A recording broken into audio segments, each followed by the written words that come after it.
Indépendance totale. 7h, 10h sur Radio Courtoisie, ligne droite, Baudouin-Wesselmann. 11 jours après l'attaque massive du Hamas contre Israël, le massacre de plus de 1000 civils, c'est maintenant Gaza qui subit de plein fouet la riposte israélienne et des bombardements intensifs. Hier, un hôpital a été la cible de tirs coûtant la vie à 200 personnes. L'armée israélienne accuse le djihad islamique de cette frappe. Malgré les mises en garde occidentales, l'Iran et ses alliés envisagent d'ouvrir d'autres fronts contre Israël. Téhéran s'est félicité dès le 7 octobre de l'attaque et brandit la menace d'un affrontement régional par une action préventive imminente contre son ennemi israélien. Où en sommes-nous dans ce conflit vieux de 75 ans et allons-nous vers une escalade susceptible d'engendrer une troisième guerre mondiale ou simplement une escalade régionale? Pour répondre à cette question, nous sommes avec Idriss Aberkane. Bonjour à vous. Bonjour. Merci d'être avec nous sur Radio Courtoisie. Vous êtes essayiste, conférencier, docteur en économie de la connaissance, en littérature comparée et relations internationales. Vous êtes l'auteur de plusieurs ouvrages et dernièrement du Triomphe de votre intelligence, pourquoi vous ne serez jamais remplacé, aux éditions de Robert Laffont. Alors Idriss Aberkane, à Gaza, 500 000 personnes ont déjà quitté leur logement. L'enclave est bouclée, l'approvisionnement en eau et électricité est également coupé. La situation humanitaire est donc dramatique. Est-ce que les populations civiles payent les horreurs du Hamas et la réponse inévitable d'Israël?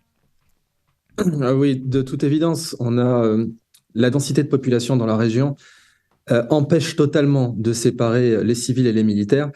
Et de toute façon, même le fonctionnement côté israélien de la chose militaire fait que les civils en état de se battre, bien sûr, sont des réservistes. C'est ce qui permet à Israël d'avoir une armée aussi grande par rapport à la taille du pays qui est très réduite, puisque Israël a sur le pied de guerre beaucoup plus de personnel que la France, par exemple, qui est pourtant un pays beaucoup plus grand géographiquement et démographiquement.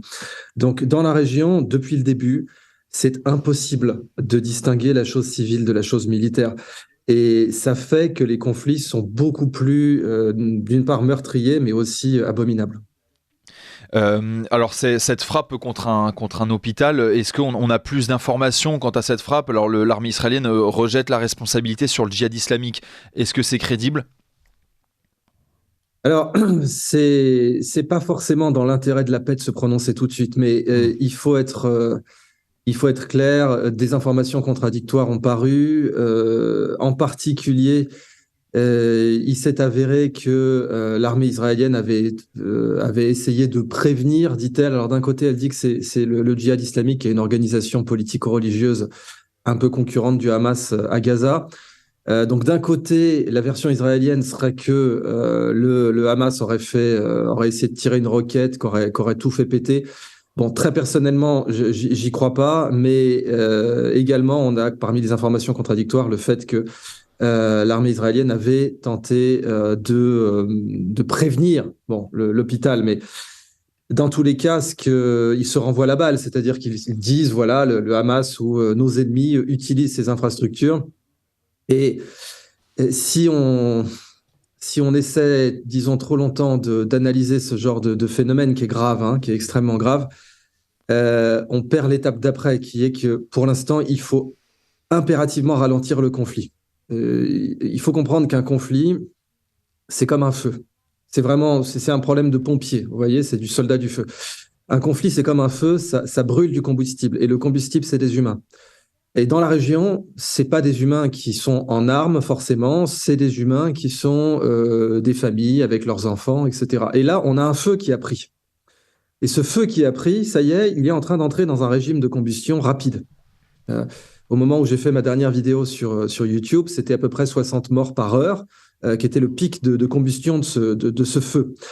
Or, aujourd'hui, vous avez énormément de matières combustibles dans la région, énormément. L'Iran, le Hezbollah, le Liban, l'Égypte, la Cisjordanie, etc.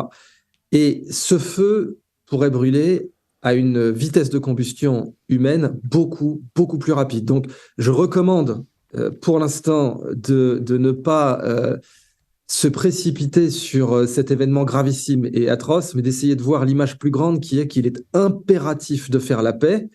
Autrement, ce feu de civils va se stabiliser à un régime de combustion bien plus grave, c'est-à-dire du 600 morts par jour. Et d'ailleurs, c'est ce que cette frappe sur cet hôpital vient de faire. Alors, vous parlez de ne pas alimenter ce conflit. L'Iran parle d'une action préventive. Mais alors, tout d'abord, pour revenir peut-être donc à ce 7 octobre, alors l'Iran et le monde perse que vous devez sans doute bien connaître est connu pour l'art de manier le secret, la dissimulation, l'effet de surprise. Est-ce que vous pensez que l'Iran a pu guider ou coordonner cette attaque du Hamas le 7 octobre dernier ? Alors, très personnellement, je continue à penser que l'Iran n'est pas derrière l'attaque du Hamas. Sinon, on aurait eu très certainement un scénario de type guerre du Kippour, c'est-à-dire une attaque coordonnée contre Israël, qu'aurait été une menace existentielle. Or, le massacre du Hamas, quel qu'en soit le caractère abject, n'a jamais pu constituer une menace existentielle pour Israël. Il n'y avait pas de situation où, comme pendant la guerre des 6 jours ou comme pendant la guerre du Kippour, on pouvait se retrouver avec Tel Aviv et Jérusalem occupées et une puissance occupante capable de dicter sa volonté à Israël. Ça, c'était des choses qui étaient possibles pendant la guerre des 6 jours, c'était possible pendant la guerre du Kippour, même si en fait, à l'époque, Israël avait déjà l'arme atomique, donc déjà, ce n'était plus possible. Mais le Hamas n'est en aucun cas, avec ce massacre du 7 octobre, en position de dicter sa volonté à Israël. Or, si l'Iran avait attaqué, vous savez ce qu'on dit, quand on veut tuer le roi, il ne faut pas le rater.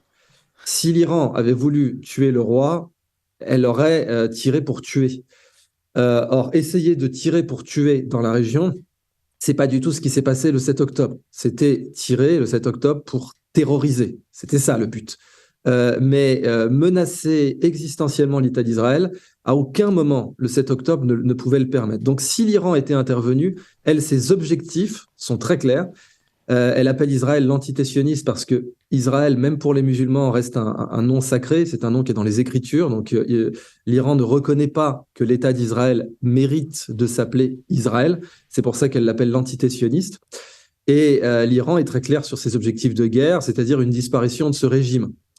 Dans ce cas-là, si l'Iran avait été derrière l'attentat du Hamas, c'est complètement raté et c'est complètement, comment dire, déviant par rapport aux objectifs de guerre de l'Iran. Donc, je continue à penser que l'Iran n'était pas derrière cette attaque. Par contre, elle est maintenant complètement entraînée par le jeu des alliances. Et là, il faut être très clair en conclusion. Je vais vous le dire de la façon la plus frontale possible. À côté de ce qui vient de se passer au Moyen-Orient, l'assassinat de François Ferdinand, c'était une baston de comptoir en 1914. La seule différence, c'est que maintenant, il y a l'arme atomique et que les États sont obligés d'être réservés, sinon, ils vont être rayés de la carte. Mais le jeu des alliances, le niveau d'engagement émotionnel et le niveau de conflit non résolu dans la région et de nationalisme est complètement hors de mesure par rapport à ce qui a précipité le monde dans la Première Guerre mondiale. Alors, on pourra revenir à cette tension bien plus forte que 1914, mais tout de même, alors l'Iran, vous disiez, si elle veut attaquer Israël, elle ne doit pas la rater, comme vous le comparez à si on attaque le roi, il ne faut pas le rater. Mais pour le coup, l'Iran tire une première victoire, peut-être indirectement, mais objectivement, de cette attaque du Hamas, c'est sans doute le gel ou l'annulation du processus de normalisation des relations diplomatiques entre Israël et l'Arabie Saoudite, qui est évidemment en plus son autre grand rival sunnite dans la région. Ça, du moins, c'est une victoire pour l'Iran, indéniablement, non ? Oui, c'est tout à fait exact. Et c'était le mobile pour les personnes, et je ne détiens pas la vérité, si je me trompe, l'analyse contradictoire de la mienne, c'est qu'en effet, l'Iran avait un intérêt à empêcher toute normalisation des relations entre l'Arabie Saoudite et Israël, et que dans ce cas-là, elle y est parvenue. Cependant, la situation actuelle est tellement disproportionnée par rapport à cet objectif de guerre, qui n'est même pas d'ailleurs un objectif de guerre réellement, c'est un objectif d'influence politique, c'est un objectif qui ne nécessite pas une guerre.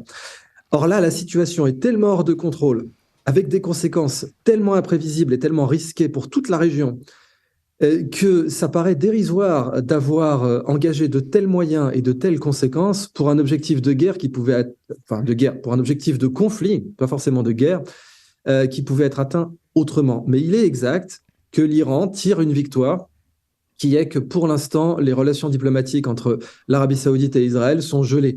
Mais alors vraiment, c'est utiliser une mitrailleuse pour tuer un moustique. parce que là, la région est complètement enflammée. Et côté israélien, il faut être très clair aussi, parce que mon objectif depuis le début, c'est de m'adresser à toutes les parties, et y compris donc aux Israéliens, aux Arabes, aux musulmans non arabes, et puis aux neutres qui resteraient encore et qui se seraient perdus.